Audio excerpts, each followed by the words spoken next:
Hello guys, welcome back to PCIT technical Gyan channel. मैं संतोष कुमार गुप्ता आज आपके लिए आपके द्वारा जो क्वेरी थी कि यूपी ट्रिपल एससी पेट सिलेबस क्या है, कैसे सिलेबस आएंगे, हम कैसे अपने आप को प्रिपेयर करें, एग्जाम में हम बैठेंगे तो किन चीजों की तैयारी करें, इन सारे क्वेश्चनों को पुटअप करते हुए आज हम आपको ये बताएंगे कि एग्जैक्ट जो ऑफिशियल सिलेबस है वो क्या है। आप किसी फेक सिलेबस पे मत जाना। आज हम आपको बताएंगे ओनली ऑफिशियल सिलेबस और यूपी ट्रिपल एससी की साइट से लिया गया ये सिलेबस है, जिसमें आपको बहुत ही इंपॉर्टेंट चीजें आज जानने को मिलेंगी। तो गाइज, अगर आप तैयारी कर रहे हैं पेट की तो आप डोंट मूव एनीवेयर, कहीं भी मत जाइए। आप वीडियो को स्किप भी मत कीजिएगा, आप लास्ट तक देखिए। बहुत कम समय में आज हम आपको बहुत सारी चीजें बताने वाले हैं। चलिए लेट्स स्टार्ट द वीडियो। देखते हैं क्या है सिलेबस। सिलेबस का ये है ओवरव्यू। ओवरव्यू में आप देखेंगे यहाँ हमारे 1 से 11 तक, देन 12 से 18 तक, ओवरऑल 18 ये आपके चाहे चैप्टर कह लीजिए या मॉड्यूल है, इन्हीं से रिलेटेड क्वेश्चन पूछे जाएंगे। अब इनका जो डिस्क्रिप्शन है, इनका जो विस्तार से विवरण है, वो आपको हम संक्षेप में बताते हुए चलेंगे। कम समय में बहुत कुछ आपको जानकारी आज हम देंगे। यदि आप चैनल पे हमारे नए हैं तो प्लीज गाइस चैनल को सब्सक्राइब जरूर कर लीजिएगा, क्योंकि आपको हम इसी तरीके से एक इंटरेस्टिंग वीडियो दिया करेंगे।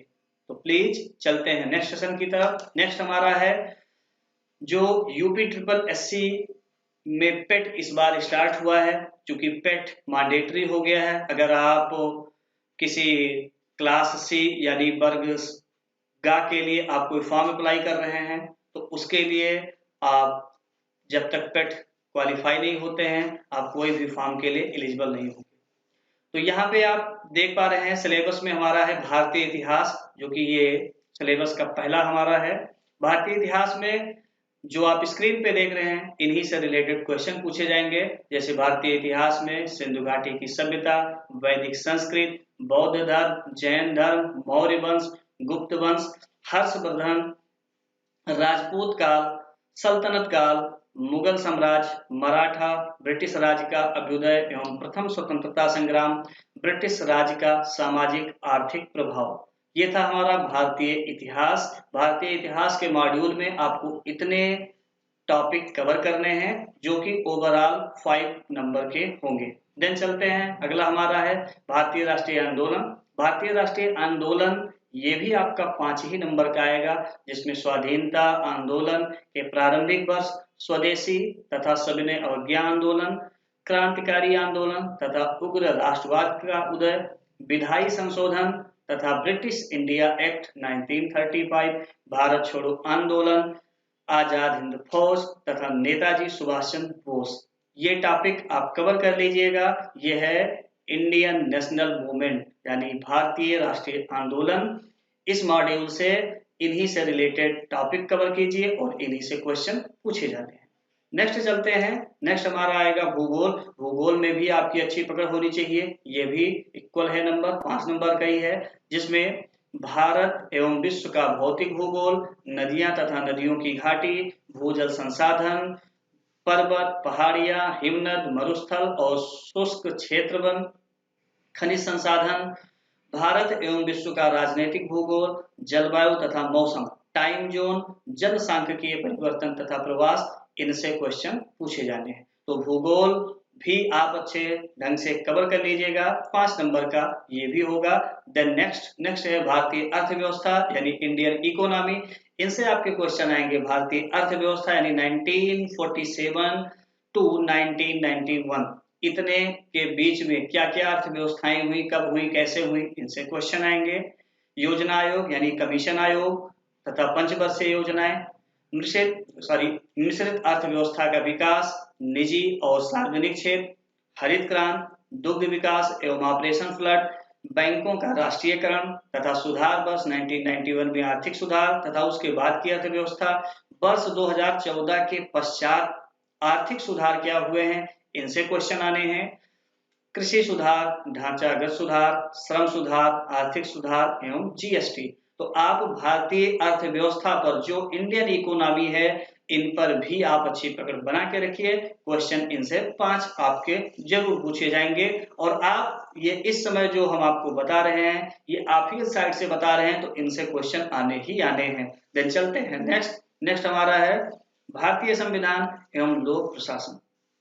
जी हाँ, भारतीय संविधान और लोक प्रशासन यानी Indian constitution and public administration, इससे भी 5 क्वेश्चन आने हैं, जिसमें टॉपिक आपको कवर करना पड़ेगा भारतीय संविधान की मुख्य विशेषताएं, राज्य के नीति निर्देशक सिद्धांत, मौलिक अधिकार एवं कर्तव्य, संसदीय प्रणाली, संघीय प्रणाली, संघ एवं केंद्र शासित प्रदेश, केंद्र राज्य का संबंध, न्यायिक ढांचा, सर्वोच्च न्यायालय, उच्च न्यायालय, जिला प्रशासन, स्थानीय निकाय तथा पंचायती राज्य संस्थाएं, ये आपको भारतीय संविधान और लोक प्रशासन चैप्टर से मिलेगा। तो ये टॉपिक आपको कवर करके रखना है। देन नेक्स्ट है हमारा सामान्य विज्ञान यानी जनरल साइंस से क्वेश्चन। इनमें भी आपके 5 मार्क्स होंगे, जिसमें प्रारंभिक भौतिक विज्ञान, प्रारंभिक रसायन विज्ञान एवं प्रारंभिक जीव विज्ञान यानी जीव, रसायन और भौतिक तीनों विज्ञान पर आपको फोकस करना पड़ेगा, इनकी स्टडी करनी पड़ेगी, तभी हम 5 नंबर ये क्रॉस कर सकते हैं। देन आपका आता है प्रारंभिक अंकगणित यानी एलिमेंट्री अर्थमेटिक।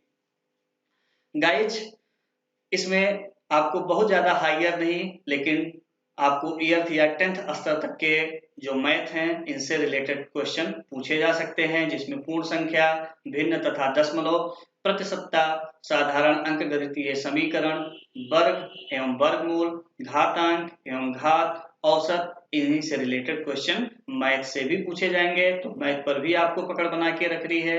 देन आपका आता है सामान्य हिंदी यानी जनरल हिंदी।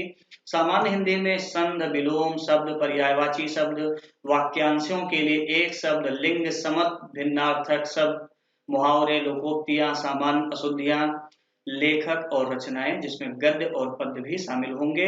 ये सामान्य हिंदी के रहे, इनसे भी 5 क्वेश्चन आपके आने हैं। तो सामान्य हिंदी पर भी आपको पकड़ बना के रखनी पड़ेगी। ये मत समझिए कि हम इंडियन हैं, थोड़ा बहुत हिंदी जानते हैं तो काम चल जाएगा। नहीं गाइज, आपको इन चीजों पे पकड़ बनानी ही पड़ेगी, मीन्स आपको पढ़ना तो पड़ेगा ही। नेक्स्ट आपका है इंग्लिश यानी जनरल इंग्लिश। जनरल इंग्लिश में हम अंग्रेजी व्याकरण, अपठित गद्यांश पर आश्रित प्रश्न, इनसे भी क्वेश्चन पूछे जाएंगे। तो बेसिक इंग्लिश की भी नॉलेज आपको आनी चाहिए, ग्रामर वगैरह भी आपको आना चाहिए।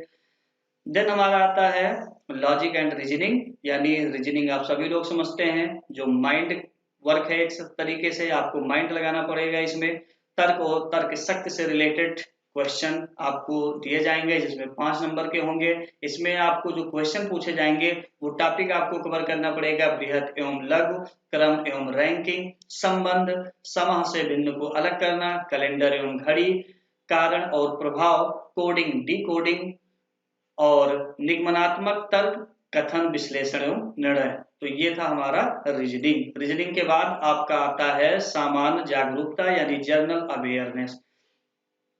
जनरल अवेयरनेस पे अगर पकड़ आपकी बढ़िया रही तो इसमें आपको मिलता है 10 नंबर, पूरे 10 नंबर इसमें आपको मिलता है। अभी तक जो आपने देखा उसमें 5 नंबर थे, इसमें पूरे 10 नंबर हैं। तो आपको पूरा ग्लोबली नॉलेज होना चाहिए, भारत या भारत के पड़ोसी देश, राजधानी, उसकी मुद्रा, भारत के राज्य तथा केंद्र शासित प्रदेश, भारतीय संसद, राज्यसभा, लोकसभा, विधानसभा, विधान परिषद, राष्ट्रीय एवं अंतर्राष्ट्रीय दिवस, विश्व संगठन एवं उनके मुख्यालय, भारतीय पर्यटन स्थल, भारत की कला एवं संस्कृति। ये था जनरल अवेयरनेस। तो इनसे भी क्वेश्चन आपको पूछे जाएंगे।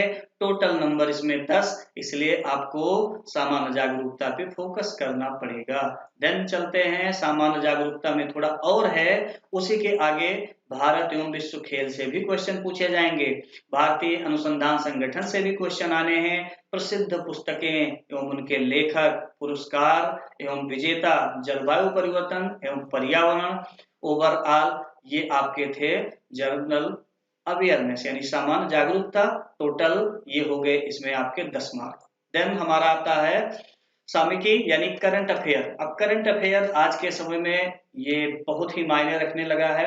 अगर हम किसी भी कंपटीशन में बैठने जा रहे हैं तो हमें ब्रॉड नॉलेज रखना पड़ेगा, पूरे हमें ग्लोबली नॉलेज रखना पड़ेगा, चाहे वो देश का हो या विदेश का हो, ऑल ओवर वर्ल्ड कोई भी चीजें हैं, कोई भी घटनाएं घटित होती हैं तो हमें बिल्कुल अपडेट रखना पड़ेगा। कई सारे यूट्यूबर बराबर आपको करंट अफेयर के बारे में बताते हैं, आप उनसे भी सीख सकते हैं, बुक से भी सीख सकते हैं, और न्यूज़पेपर जरूर पढ़िए, आपको करंट अफेयर के लिए बहुत मददगार साबित होगा, जिसमें आपका भारतीय एवं वैश्विक यानी इंडियन और ग्लोबल से रिलेटेड सारी चीजें होंगी। गाइज, मैंने बहुत कम समय में बहुत सारी चीजें आपको बता दी हैं। आई थिंक आपने बेटर ढंग से समझ लिया होगा। यदि आपको कोई समस्या हो तो कमेंट बॉक्स में प्लीज आप जरूर बताइए, और आपसे एक विनम्र निवेदन है कि वीडियो को आप नीडफुल पर्सन को भी शेयर कीजिए, हो सकता है कि शेयर करने से उसका भी भला हो जाए। वीडियो आपको कैसी लगी कमेंट बॉक्स में जरूर बताइएगा। हम जल्द ही नेक्स्ट टॉपिक के साथ फिर उपस्थित होंगे। Thank you very much.